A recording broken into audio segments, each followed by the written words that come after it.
आज हम division Lycophyta के बारे में विस्तार से अध्ययन करेंगे। Division Lycophyta. In the division Lycophyta, all the ancient vascular pteridophytes included from the Carboniferous era to the present। तो कार्बोनिफेरस इरा से लेकर अब तक के काफ़ी सारे लाइकोफाइट्स हैं जिसको कि इसके अंदर रखा गया है। डिवीजन लाइकोफाइटा के अंदर जिन टेरिडोफाइट्स को रखा गया है उसमें से कुछ तो विलुप्त हो चुके हैं और कुछ अभी भी जीवित हैं। तो इसके अंदर हम जीवित और जो विलुप्त हो चुके हैं दोनों तरह के लाइकोफाइटा का हम अध्ययन करेंगे। तो जो टेरिडोफाइट्स के ऐसे जो मेंबर्स हैं जिनको कि डिवीजन लाइकोफाइटा के अंदर रखा गया है, कौन कौन से कैरेक्टरिस्टिक फीचर हैं उन टेरिडोफाइट्स के अंदर जिनके आधार पर कि उनको डिवीजन लाइकोफाइटा के अंदर रखा गया है। तो ये हम जो कैरेक्टरिस्टिक फीचर्स हैं डिवीजन लाइकोफाइटा के, these are sporophyte. What do you understand by sporophyte? Sporophyte is a diploid structure which is formed by the fusion of egg and sperms by the act of fertilization and form a zygote. So zygote is a diploid structure which develops to form embryo and embryo grows to form sporophyte। जो sporophyte होता है ये एक diploid structure है जो कि egg और sperm के फ्यूजन से जो फर्टिलाइजेशन उसका फलस्वरूप बनता है।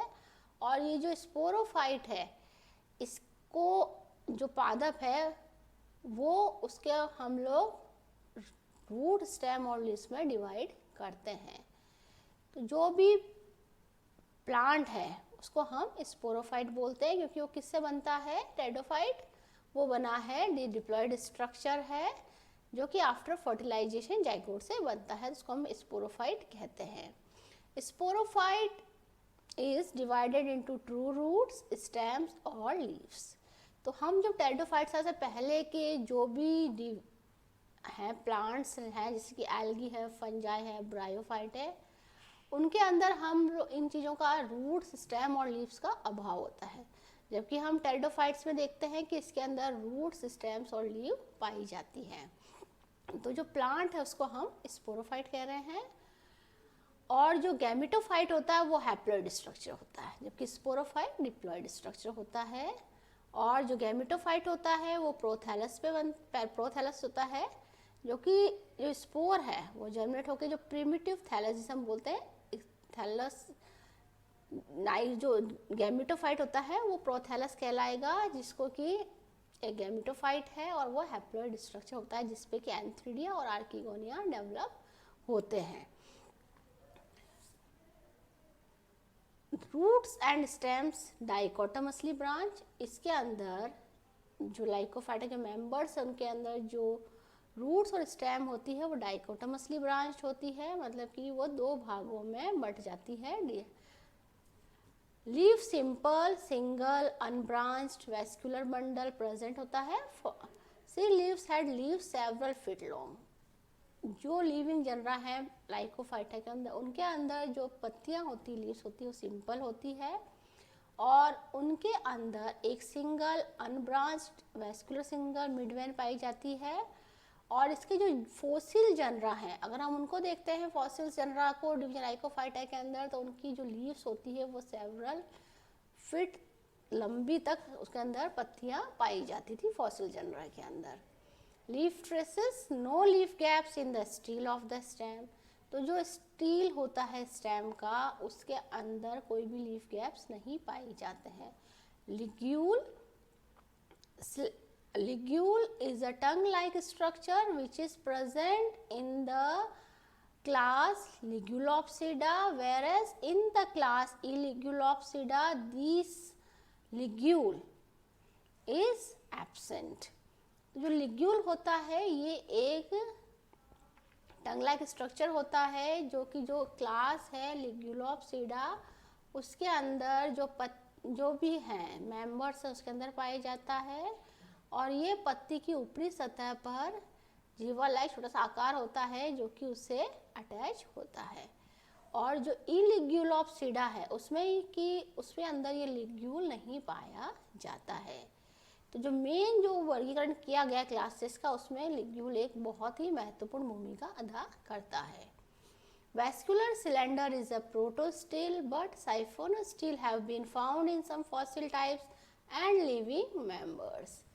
तो इसका जो वैस्कुलर सिस्टम होता है जिसे हम बात है झाइलम एंड फाइल, हम लोग जब इसकी बात करते हैं टेरिडोफाइट्स को हम कहते हैं इसमें वैस्कुलर सिलेंडर पाया जाता है। इसके अंदर झाइलम एंड फ्लोएम पाया जाता है। तो जो स्टील जो बनता है इसके अंदर वो कहलाता है प्रोटोस्टील। प्रोटोस्टील के अंदर पित्त नहीं होता है, उसके अंदर xylem, phloem, pericycle, endodermis, cortex और एपिडर्मिस पाया जाता है। और इसलिए हम इसे कहते हैं ये प्रिमिटिव टाइप ऑफ स्टील है। और जो साइफोनोस्टील है उसके अंदर पित्त मिलता है, तो उसको हम कहते हैं साइफोनोस्टील।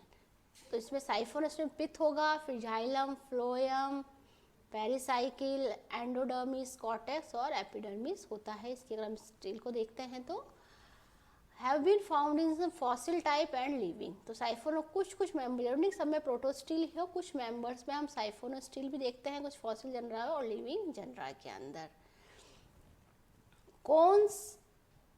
कॉन्स और स्ट्रोबिलस। तो sporophylls along with the sporangia are aggregated to form structure. तो ऐसे जो टेरिडोफाइट्स के अंदर ऐसी पत्तियां जिनमें कि स्पोरेंजिया डेवलप होता है, उनके एक्सिल के अंदर ऐसी पत्तियों को हम स्पोरोफिल कहते हैं। इनका जो देखने में ये पत्तियां जो साधारण जो पत्ती होती है वैसी ही दिखती है, लेकिन इनके अंदर की साइड में अगर हम देखते हैं तो एक्सिस में स्पोरेंजिया दिखाई देते हैं। और ये जो स्पोरोफिल्स होते हैं ये बहुत ही पास पास लग के ये कंबाइन होके एक स्ट्रक्चर बनाते हैं जिसको कि हम बोलते हैं स्ट्रोबिलस और कोन्स। दे आर होमोस्पोरस और हेट्रोस्पोरस। तो जो इसके जो मेंबर्स हैं लाइकोफाइटा के वो होमोस्पोरस भी हो सकते हैं और हेट्रोस्पोरस भी हैं। तो जो होमोस्पोरस मेंबर्स हैं उनके अंदर जो स्पोर्स होगा उस जो होमोस्पोरस के अंदर spores are of same size, whereas in the heterospores the spores are of different size and they are formed in the different sporangia. तो होमोस्पोरस में जो स्पोर आकार एक ही तरह का होगा और जो हेट्रोस्पोरस होंगे उनमें जो स्पोर्स होंगे वो दो प्रकार के होते हैं, माइक्रोस्पोर और मेगास्पोर। मेगास्पोर का आकार बड़ा होता है और संख्या में कम होते हैं, जबकि जो माइक्रोस्पोर होते हैं वो आकार में छोटे होते हैं और वो मतलब संख्या में अधिक पाए जाते हैं। Secondary growth does not takes place except in Isoetes. तो इनके जो मेंबर्स हैं उनके अंदर सेकेंडरी ग्रोथ नहीं पाई जाती है। इसके अंदर एक एक्सेप्शन है आइसोइटीज, उसमें सेकेंडरी थिकनिंग पाई जाती है स्टेम्स के अंदर। क्लासेस दो क्लासेस हैं इसके अंदर, लिग्यूलोप्सीडा एंड इलिग्यूलोप्सीडा। तो इन क्लासों का जो मेंबर्स हैं उनको दो क्लासों में विभाजित किया गया है, Eligulopsida and Ligulopsida. In the class Eligulopsida the genera included in these are having homosporous, they are all homosporous, leaves are without ligules. Order includes in the Iligulopsida is one order, that is Lycopodial, and there are two families, Protolapidodendraceae and Lycopodiaceae in the order Lycopodiales. Whereas in the class Ligulopsida the genera are heterosporous, leaves are ligulate. Orders included in this class are Lepidodendrales, Pleuromeales, Isoetales and Selaginellales.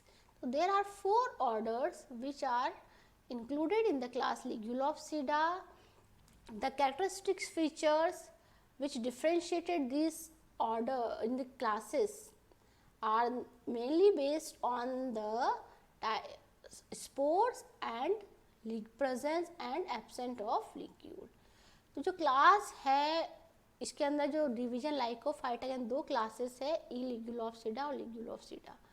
जो लिग्यूलोप्सिडा है उसके अंदर सारे जो heterosporous हैं उन genre को रखा गया है, और जो ई लिग्यूलोप्सिडा उसमें सारे जो होमोस्पोरस जनरा उनको रखा गया है।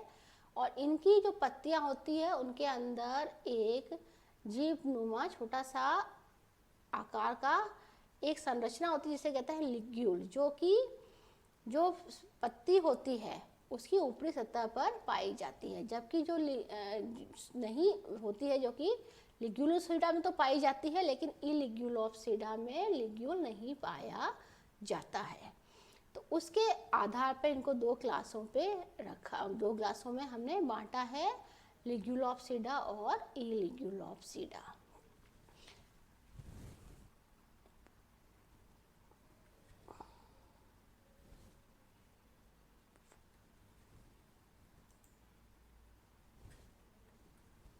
ऑर्डर लाइकोपोडियल्स। तो जो ऑर्डर लाइकोपोडियल्स हैं जो कि क्लास ई लिग्यूलोप्सिडा का एक ऑर्डर है, एक ही ऑर्डर का लाइकोपोडियल्स, उसके अंदर जो स्पोरोफाइट होते हैं वो स्मॉल एंड हर्बेशियस होते हैं। Roots and stems branch डाइकोटमसली।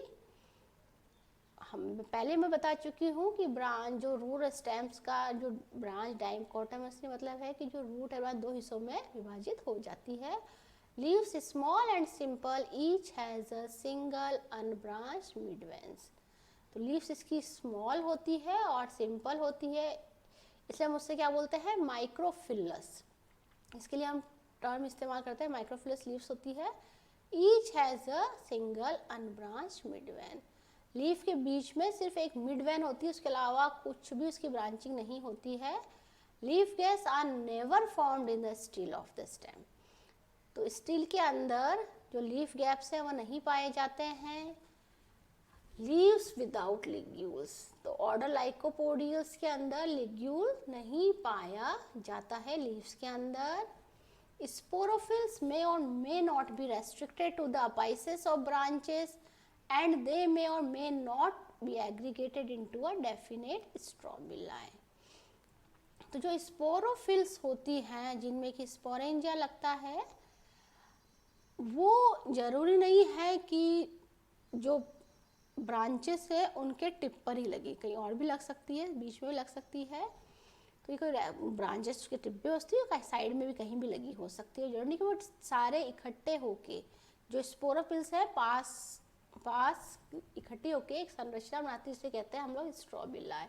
और जो स्ट्रोबिला होता है वो डेफिनेट भी हो सकता है और लूजली अरेंज भी उनका स्ट्रक्चर हो सकता है। All the members are homosporous. They जितने भी जनरा है उनके अंदर they are having the spores are of same size. तो उनके जो स्पोर्स होते हैं उनका आकार एक ही प्रकार का होता है, उसमें हम कोई अंतर नहीं कर सकते हैं, इसलिए हमें होमोस्पोरस कहते हैं। Secondary growth does not takes place.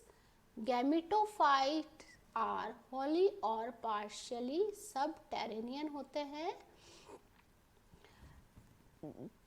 और the antheridia remains embedded in the tissue of the prothallus। जो एंथ्रीडिया होते हैं वो जो प्रोथैलस जो बनता है उसके अंदर एम्बेडेड होते हैं। तो प्रोथैलस गैमेटोफाइट होता है और ये हैप्लॉइड स्ट्रक्चर होता है। The antherozoids are बाइफ्लैजिलेटेड।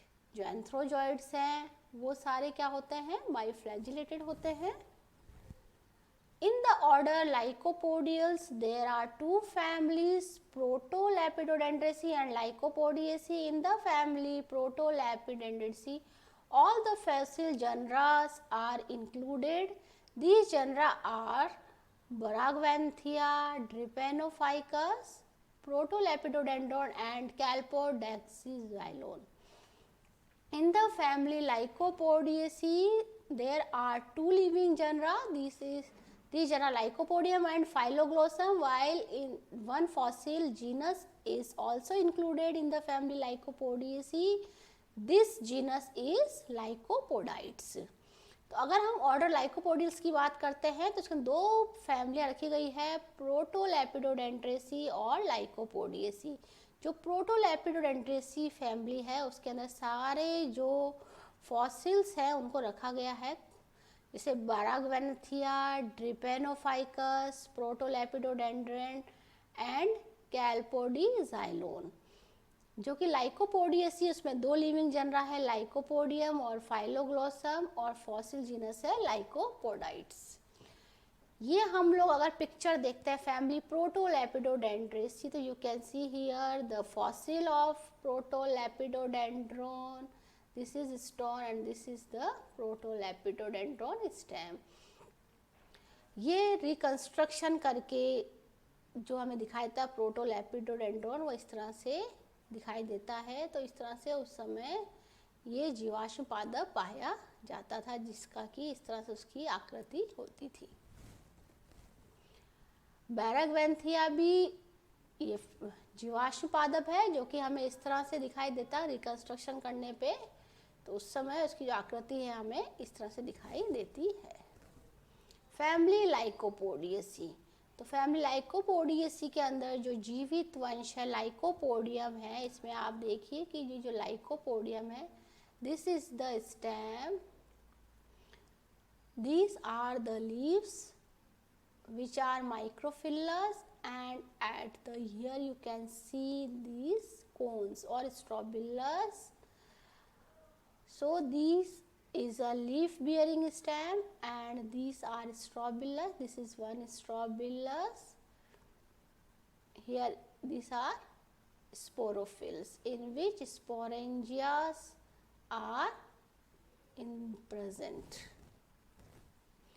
In the class Ligulopsida, there, तो जो क्लास लिग्यूलोप्सिडा है उसके अंदर जो जनरा रखे गए हैं उनके अंदर लिग्यूल पाया जाता है लीव्स के अंदर, और सारे हिट्रोस्पोरस होते हैं। उनमें जो स्पोर्स होते हैं वो उनमें दो तरह के होते हैं, microspores and megaspores. Megaspores are larger in size and it develops in the megasporangium. Megasporangiums are developed in the axils of the megaspores, while microspores are developed in the microsporangium and develops in the axils of the microsporophylls. They aggregated in a microsporangium and megasporangium, and they will give rise to megaspores will give rise to female gametophyte, and microsporo will germinate to give rise to male gametophyte. Order included in the class Ligulopsida are Lepidodendrales, Pleuromiales, Isoetales and Selaginellales. In the order Lepidodendrales, they are based on fossil lycopods from the upper Devonian to the Permian. Mostly the sporophytes were tree-like, leaves were spirally arranged, microphyllous and ligulate. Roots were borne on rhizophores. Sporophylls were grouped into strobili.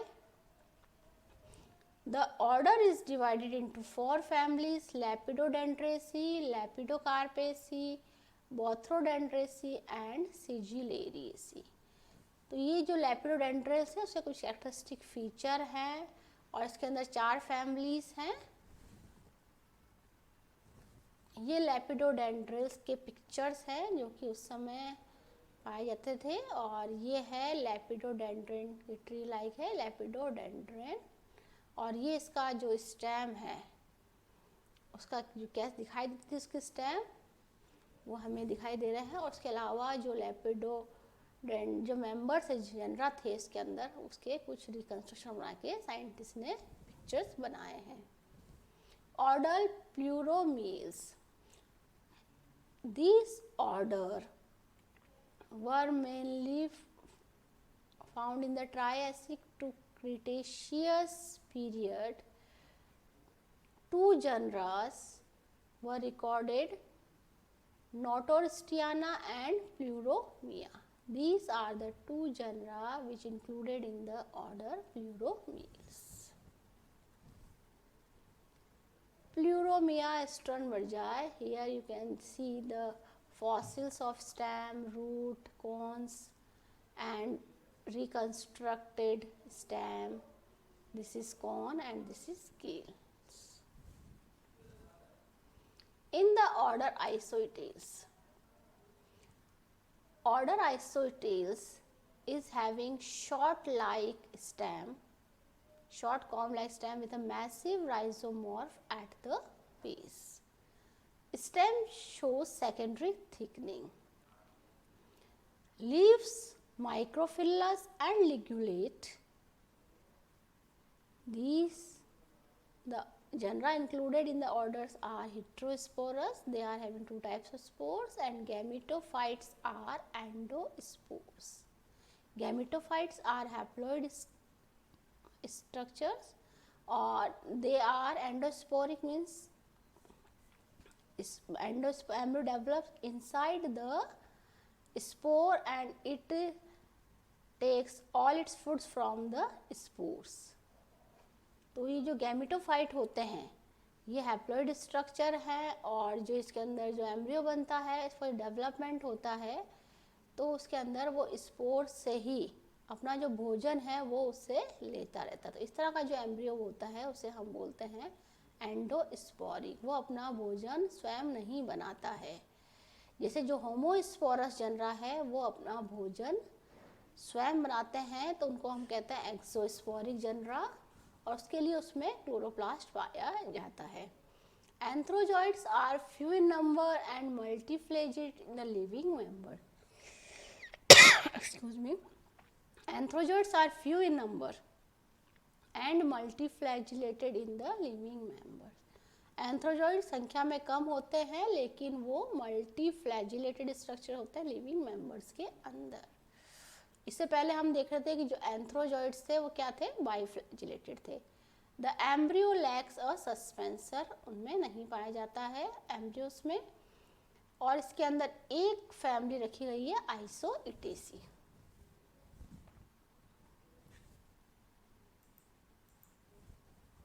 Family आइसोइटेसी, ये जो family आइसोइटेसी to living genera है, आइसोइटीज और स्टाइलाइट्स। तो यहाँ देखिए ये जो आइसोइटीस है इसके अंदर ये इसकी लीव्स दिखाई दे रही है, ये इसका स्टेम है, और इसके नीचे तो ये है स्टाइलाइट्स। इसमें देखिए इसकी लीव्स है, ये स्टेम है, और इसके ये राइजोमॉर्फ दिखाई दे रहे हैं। आइसोइटीस का है ये पिक्चर है, इसमें आप देखिए इसके अंदर ये लिग्यूल है, यहाँ पे ये जो इसकी लीव्स है, और ये माइक्रोस्पोरेंजियम दिख रहे हैं यहाँ पे, और ये मेगा स्पोरेंजियम। ये इसका कॉम्ब लाइक स्टेम है, और ये रूट्स है।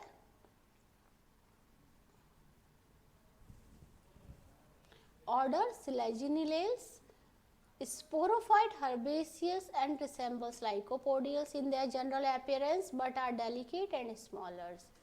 इनका जो स्पोरोफाइट ये देखिए आप, इसके अंदर हम देख रहे हैं ये स्टेम है, you can see the stem, here you atips cones, and this is rhizophore, and here from rhizophore roots are developed, and these are leaves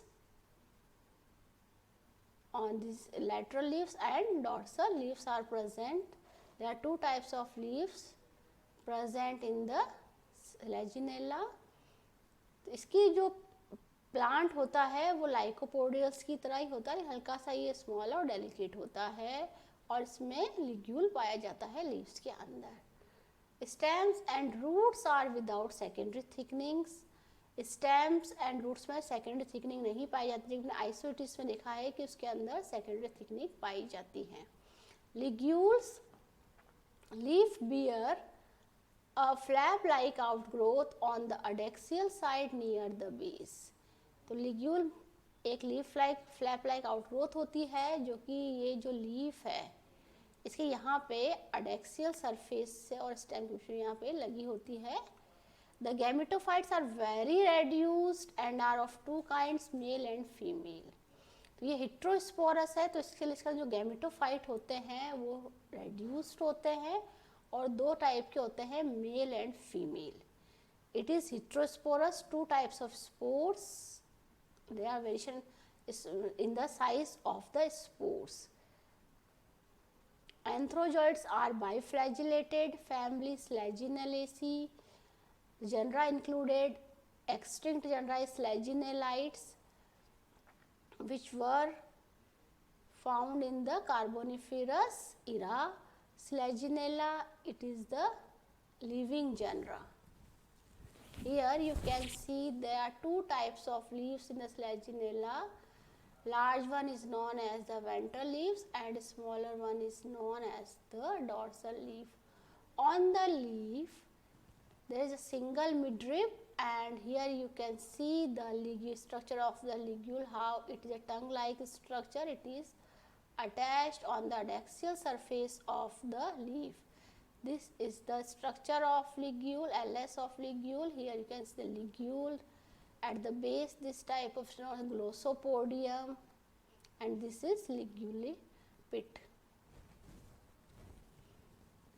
This is the picture of, here you can see the picture of Slaginella. These are dorsal leaves and these are lateral leaves.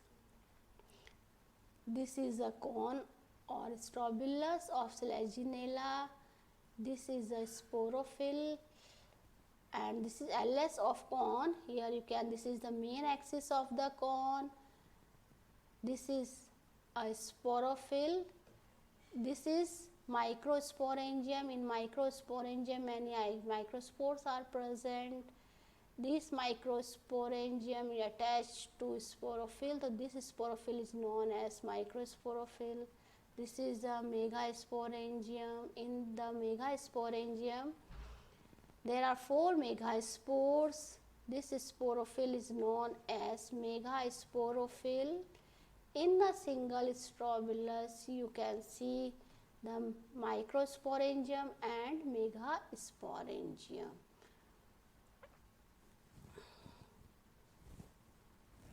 Thank you.